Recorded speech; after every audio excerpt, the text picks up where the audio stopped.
I don't understand why Xbox, Nintendo, and PlayStation all put the X button in a different place. Just does not make any. Oh, hey, how's it going? Welcome to another episode of my show. My name is Kurosh, and what I do here is I talk about games and all things related to games, whether it be reviews, impressions, questions, general subject matter. But I like to emphasize a bit more on the indie side of indie games and indie developers and kind of showcase and highlight them and the work they do, because they do such amazing work. And today, we're going to be talking about another one of those amazing teams in my review of Sea of Stars. We're going to be reviewing that today by Sabotage Studios and talk about what the game is, what I thought about it, what was my experience, what I liked, what I think could improve or change, and my overall impressions. So yeah, without further ado, let's get right into it. Sea of Stars. Let's set the picture. Sabotage Studios, PAX, I think 2017, 2018, they had come out with The Messenger. It was like their homage. It was their debut game. It was their homage to Ninja Gaiden and games of that ilk. This kind of Metroidvania. There's elements of Metroidvania too, so they make that game. It was a huge success. Loved it. Very big fan of that game. I think it took over the weekend at PAX for me and my friends. Fast forward, that game allowed them to do this project, which is Sea of Stars. It was their love child, I'd say, to the Chrono Trigger style, JRPG. This game is very much an RPG game, fashion that you follow these two characters that are solar and lunar warriors, and they are tasked with a mission to save, everyone from impending dooms. And through that, you have friends and people that you meet along the way, that you bring along in your team, and you face these challenges, both straightforward and in kind of interesting twists and turns along the way. I would say it's, the gameplay is very real time as you traverse the worlds, as you traverse the levels, but combat is a turn-based experience. And I hope that doesn't deter you, because the combat, while being turn-based, it isn't just a static turn-based. It's kind of like a Chrono Trigger or like a Mario RPG or Super Mario Mario and Luigi Superstar Saga, where if you time certain inputs at the right times during attacks or in defense, you can mitigate or you can amplify effects take place. So as you're playing, you have different abilities. You have one of your characters who has solar-based powers, you have another with lunar-based powers, and you have your buddy Garl who has food-based powers, and a bunch of other characters that I don't want to spoil.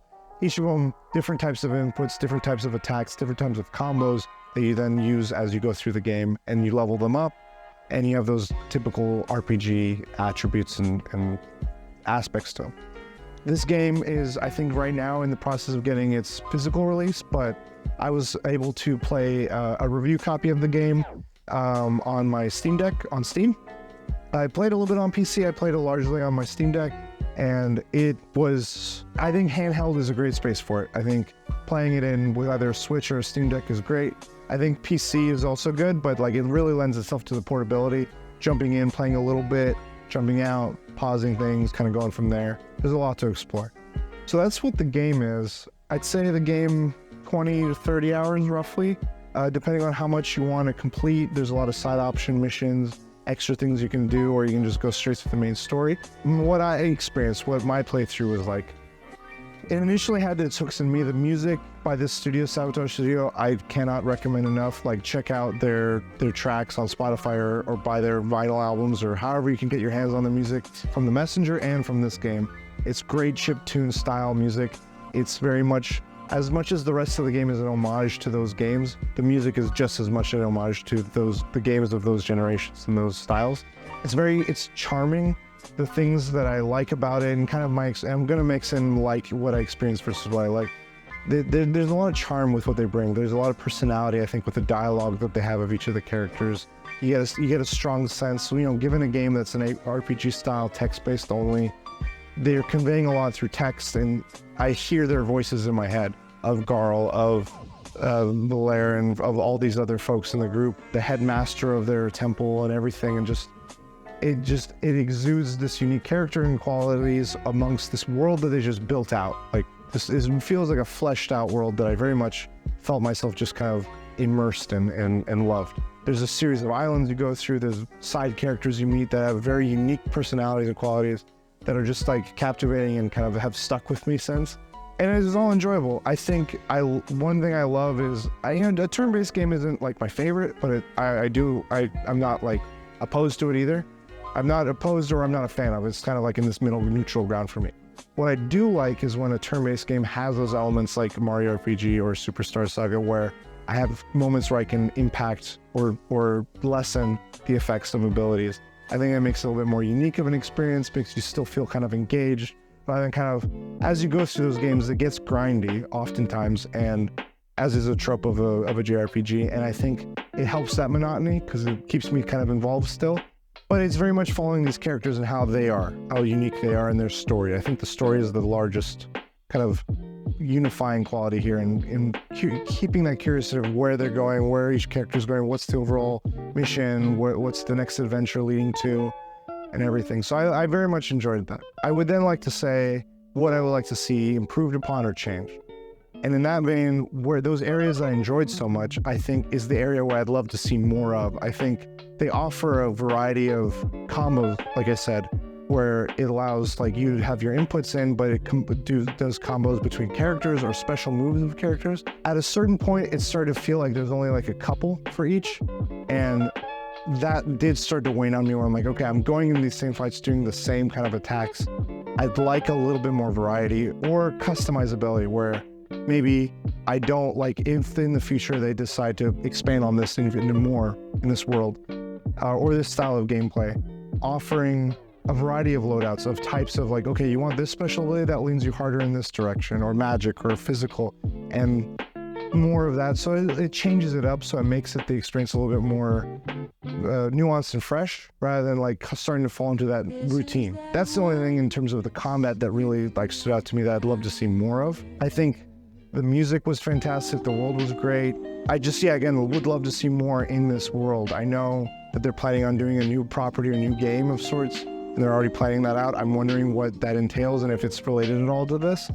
One thing I love about that studio, and I hope to see in the ways they approach this game or maybe future games, is how they're not relegating to one specific genre. The Messenger was very much a side-scrolling kind of Ninja Gaiden style game.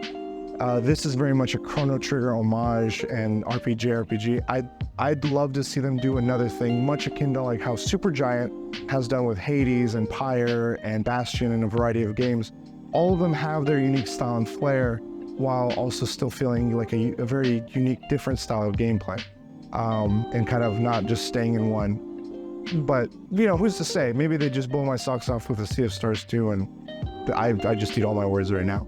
I think those are the main things I'd like to change or improve. And I think overall, my thoughts are this is a great game if you enjoy like that 16-bit like retro look with a modern flair and touch. If you're a big fan of Chrono Trigger, Mario RPG, and those styles of gaming, and you're looking for something similar to them, this is a game that offers that with a fresh set of characters, a unique world and space that it plays with, and does its own thing with. And it's also supporting an indie studio that I care about very much. Sabotage Studios are great folks. I've talked to a few of them before, and they're awesome. I love the work they do it with such passion. And I want to encourage more projects like that where it's love letters to the games with their own kind of personal takes on things. So I think overall, I'd give this an A-.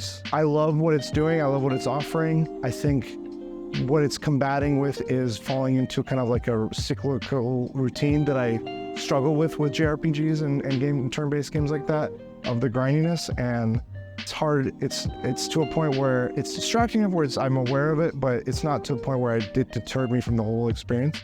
So I would very much recommend this game, like I said, to the folks I mentioned. And if you're interested in that, I hope you found this review helpful. That's my review of Sea of Stars by Sabotage Studios. I'd like to thank you for tuning in and checking this review out, and I appreciate the time. Let me know what you thought of Sea of Stars. Did you enjoy it? Did you have hopes and dreams for it, or things that you'd like to see from it or from that studio? Or are there other games akin to this or that you would recommend based on my thoughts on this game? Let me know. I'd love to hear. And thanks again for tuning in. Until next time, I'll catch you guys while I figure out why these guys still have these X's everywhere.